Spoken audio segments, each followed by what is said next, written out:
Hi everyone, this is Stan, your favorite Polish Taiwan YouTuber. Hope you're all having a great day. Welcome to today's show. Today let's talk about some huge problems that China's economy is facing. We all see that China's economy is only getting worse and worse, or how they say in Taiwan, most of the problems are caused by natural disasters, man-made catastrophes, and Xi Jinping, the great accelerator himself. Yes, the CCP is trying to deny and cover up, but the signs of economic recession are more and more visible. Chinese government wants to deal with all of their problems with totalitarian measures, want to put an end to depopulation, real estate bubble, migration of capital, lack of workplace, and so on. At the same time, what they're doing is increasing military spending and spending on propaganda. Recently, they started closing up cram schools and private education centers, bringing the real estate industry under the state control and causing a huge wave of unemployment. On December 10th, China concluded its Central Economic Work Conference, and the priority was set to stabilize the economy. The CCP used to put forward the slogan of 6 stabilities and 6 protections, and as the name suggests, will emphasize what we actually have a lack of. Well, to remind you what those 6 stabilities and 6 protections are. The CCP put forward the concept of 6 stabilities in July 2018, meaning stable employment, stable financial system, stable trade, stable foreign investment, stable domestic investments, and stable market expectations. And the 6 protections were introduced in April 2020. So, what the CCP wanted to protect. These are job security, people's livelihoods, businesses, food and energy security, stable industrial and supply chains, and the functioning of the lower levels of the Chinese government's 5-level hierarchy. At this time, the CCP even started talking about the livelihood issues of Chinese people, which happens rarely.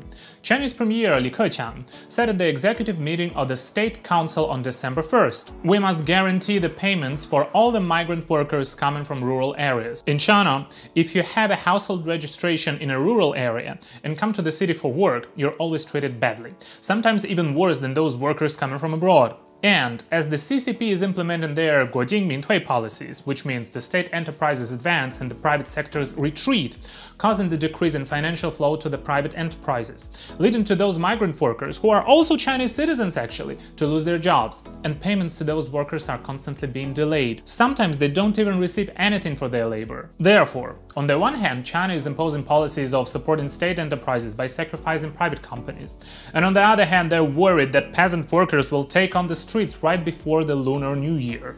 So, we can see Li Keqiang saying, no matter what happens, if the company won't be able to pay to the migrant workers, we'll have to ask the public security organs to help with solving the problem. Well, even if Li Keqiang, China's premier, says it, it means that the problem is big. And it's not only the migrant workers from rural areas. China's technological industry is not living its best years anymore.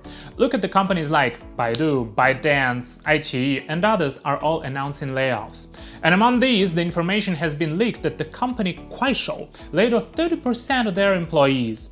The e-commerce team moved to Hangzhou, and the employees in Beijing had to choose either to move to Hangzhou or leave the company. iQIYI's layoffs were even worse. It is said that from 20 to 40% of their employees lost their jobs. And it's not only the private enterprises laying off their employees due to idiotic CCP policies. Right now, the life became hard even for the civil servants. According to Radio Free Asia report and the reports from China and Hong Kong, recently there are rumors that in Jiangsu, Zhejiang, Fujian, Shanghai, and other places around China, the civil servants got their salaries cut 15 to 20%. There was a piece of information on the Chinese website 163.com. Many of the civil servants confirmed that they got their salaries cut. In some areas of Guangdong province, their allowances have been cut and the civil servants only received the base salary. One of the civil servants in Hangzhou wrote on social media that the local government announced a 25% salary cut without specifying any reason. This actually means that the income of this person will be 50,000 yuan, which is 7,800 American dollars less next year. In addition, the salaries of teachers also were reduced in Guangdong and Jiangsu provinces. There was a teacher who told the Epoch Times that their salaries got cut. Even though teachers are not considered civil servants, they're rather public institution workers, but they're still managed by the government. Their salary and benefits are also decided by the government. Wow, even civil servants and teachers got their salaries reduced. It really sounds weird. According to the analysis that followed, as the source of civil servant salaries is government's budget, taxes. When China's macroeconomy is slowing down, the amount of collected taxes also shrinks, and it makes sense to reduce the salaries of the civil servants. But personally, I think that this statement is also a little bit weird.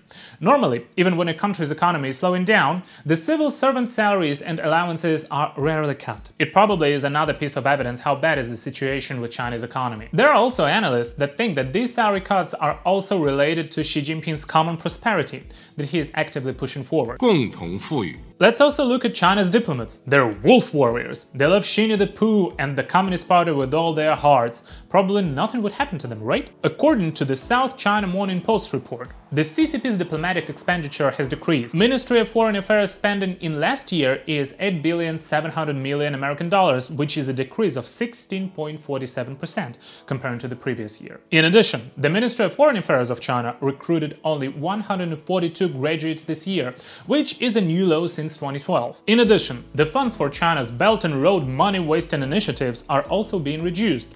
According to the think tank data cited by the South China Morning Post, investments in bribe and rob initiative last year have been the lowest. Well, it's related to cancelled transactions, CCP virus pandemic, and the decline in the Chinese government's appetite for high-risk investment projects. According to Hong Kong's Economic Journal's report, China's economist Li Daokui said during the 14th Golden Kirin Forum in 2021 that the next few years might be the most difficult period for China's economy since the economic reforms of the 70s and 80s.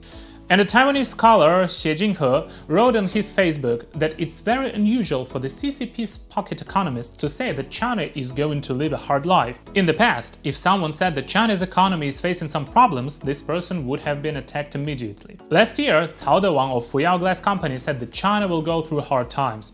The CCP's government silenced him quickly. But today, there are economists speaking openly about the hardships, and it's being published in China's official newspapers. This shows us that the CCP intends to use economists to make the ordinary people living in the system prepared for harder times to come. Therefore, life in China will be harder. It seems that it's already happening. But the CCP is increasing its military spending, it's constantly threatening Taiwan, and is creating a new axis of evil consisting of the worst totalitarian regimes. I think that the CCP is dragging the whole world into the new Cold War, and the Chinese people are about to find themselves in a new high-tech prison behind the new Iron Curtain. Thank you for watching. If you liked the video, please press like, subscribe, and share. This is Stan, and I see you in the next one. Bye bye!